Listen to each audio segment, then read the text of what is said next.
Pero meron pong mga retired na mga military officers. May TARP po sila nakalagay, General Browner, withdraw support from the government. Ang perception is itong mga retired generals and colonels na ito are allied with the Dutertes. So apparently they want to withdraw support, Browner to withdraw support from the Marcos administration so that they can support Sara.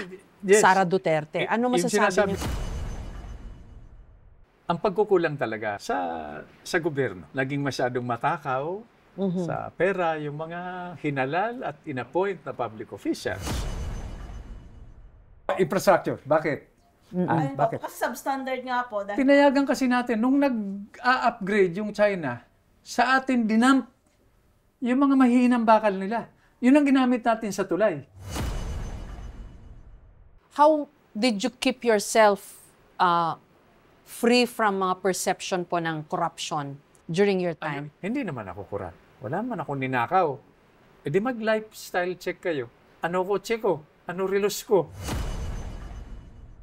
Ako lang ang isa sa ilang lolo na pwedeng mag-give me poor. Yan po, war wound.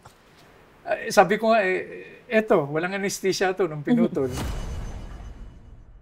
Sir, anong maisasagot nyo naman dun sa mga magsasabi? Yan naman si Gringo. Magaling lang magsalita, pero ilang beses niyan sinubukang patumbahin ang gobyerno ng Pilipinas. At least, tumayo ako.